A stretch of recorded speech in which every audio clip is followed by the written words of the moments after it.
Tim, first of all, I didn't know that your 17-year-old witnessed a shooting, and I'm sorry about that, and I hope that he's doing okay. Christ have mercy. Welcome to Watch Mojo, and today we're breaking down the only U.S. vice presidential debate held in 2024.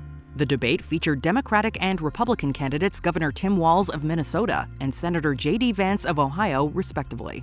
I don't talk about my faith a lot, but Matthew 25:40 talks about, to the least amongst us you do unto me. I think that's true of most Americans. Number 10, Stories of Women. Senator, do you want to respond to the governor's claim? Will you create a federal pregnancy monitoring agency? The Tuesday, October 1st, 2024 vice presidential debate rather predictably didn't generate as many fiery viral moments as its presidential predecessor, or really any viral moments at all.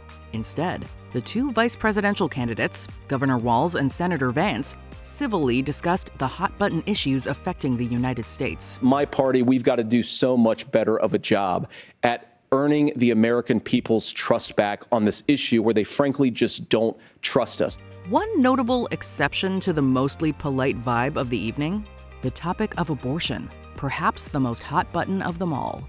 Both Vance and Walz took interesting paths in explaining their positions, both invoking the lived experiences of real women. Whereas Vance shared a personal story to illustrate his pro-family values. One of them is actually very dear to me, and I know she's watching tonight, and I love you.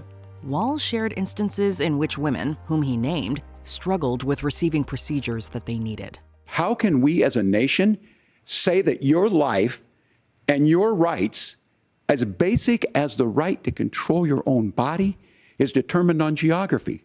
There's a very real chance, had Amber Thurman lived in Minnesota, she would be alive today. Number 9, Senator J.D. Vance introduces himself to the nation. So, Margaret, I want to answer the question. First of all, thanks, Governor. Thanks to CBS for hosting the debate. For political pundits and people who just can't unglue themselves from the news, it might have seemed like the vice presidential debate was all anyone was talking about.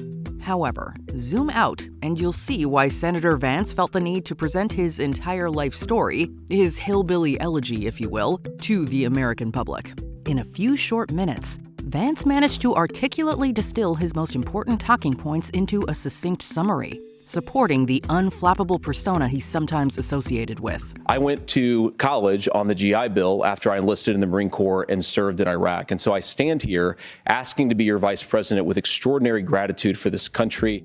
We wonder if there's a reason he didn't bring up Elegy's Netflix film adaptation, directed by Ron Howard and starring Oscar nominees Glenn Close and Amy Adams, which sits at a whopping 25% on Rotten Tomatoes.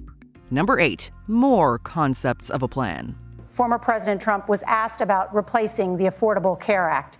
In response, he said, "I have concepts of a plan."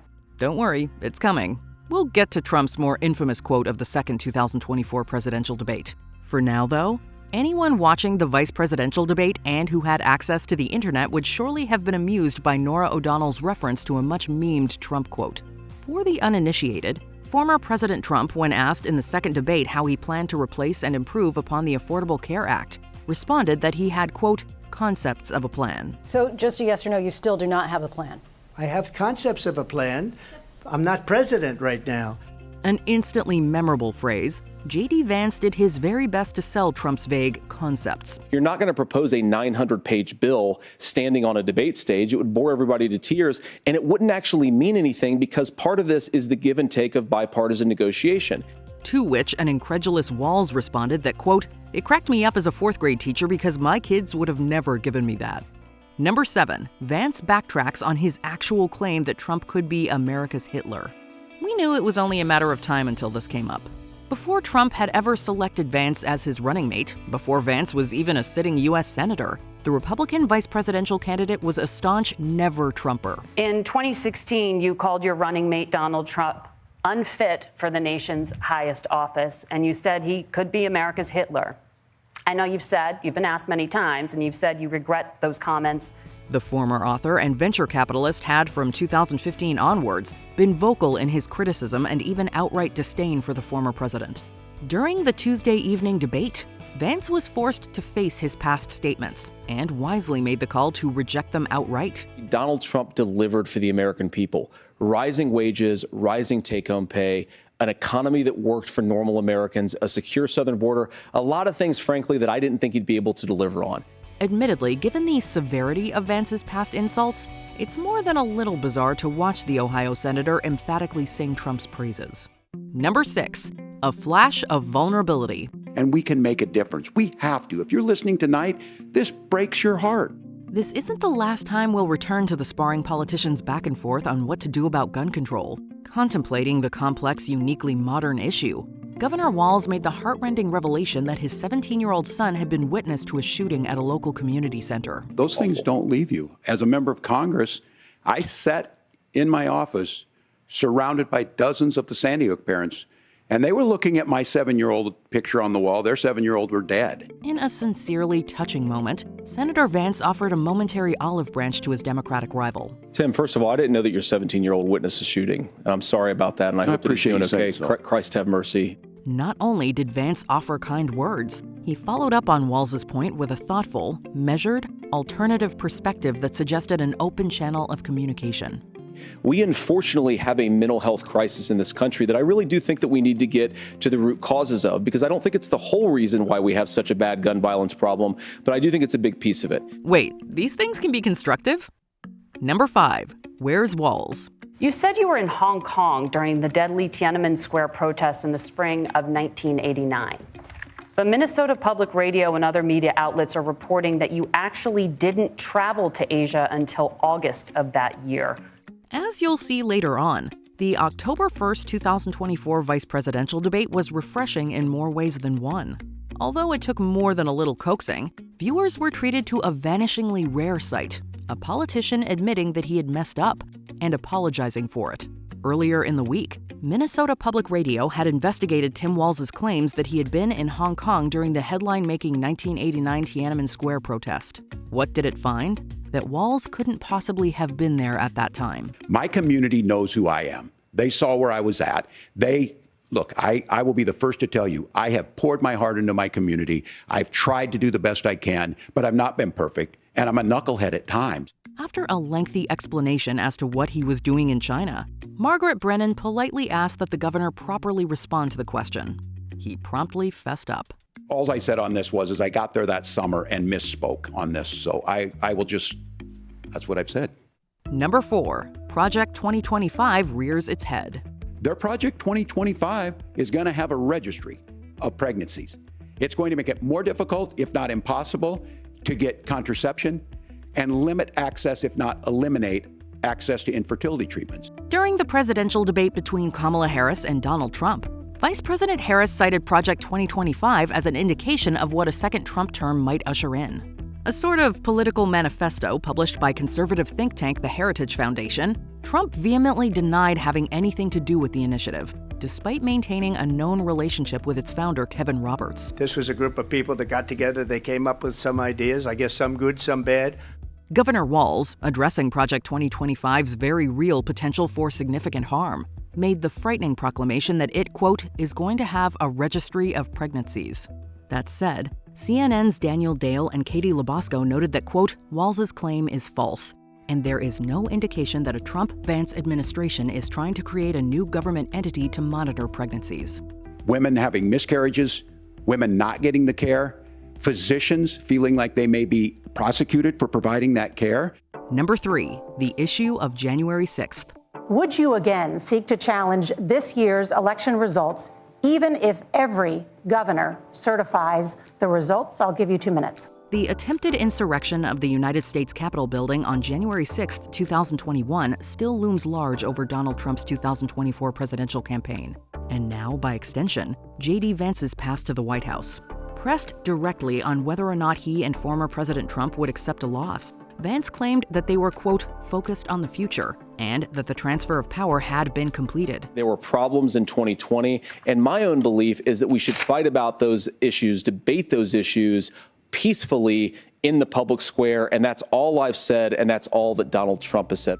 While that was technically true, the New York Times' Linda Q pointed out that, quote, while Mr. Trump did indeed leave office on January 20th, 2021 without any violence, that of course followed Mr. Trump's supporters storming the Capitol on January 6th. Did he lose the 2020 election? Tim, I'm focused on the future. Walz ultimately accused Vance of giving a, quote, damning non-answer. And a president's words matter. A president's words matter. People hear that. Number 2, against all odds, Governor Walz and Senator Vance find common ground. Now, Tim just mentioned a bunch of ideas. Now, some of those ideas I actually think are halfway decent, and some of them I disagree with. The 2024 vice presidential debate, regardless of the election's outcome, reminded viewers of one thing: that these debates are never even a fraction as entertaining as their presidential counterparts. Having said that, though, it seems fair to say that it was refreshing to watch a debate that didn't deteriorate into an all-out mudslinging match, as voters and global spectators have seen in recent years. I don't think Senator Vance and I are that far apart. I'm not opposed to what he's talking about on options. We've done scholarship types of things. I think we need to be open to making the case. In this vein, shortly after Vance's well wishes to Walz's son, Walz did the seemingly impossible, sincerely concurred with his Republican rival. When the senator proposed increased security in schools as a short-term measure, Walz reaffirmed his interest in protecting school children and encouraged further healthy debate. And I think this is a healthy conversation. I think there's a capacity to find solutions on this that work, protect the Second Amendment, protect our children. That's our priority. Before we continue, be sure to subscribe to our channel and ring the bell to get notified about our latest videos. You have the option to be notified for occasional videos or all of them. If you're on your phone, make sure you go into your settings and switch on notifications. Number 1, they're not eating the cats and dogs. In Springfield, they're eating the dogs. The people that came in, they're eating the cats. Look, we probably don't have to say this, but let's just be clear. Donald Trump's baseless claim that domestic pets in Springfield, Ohio were being eaten by Haitian migrants was just that, a baseless claim.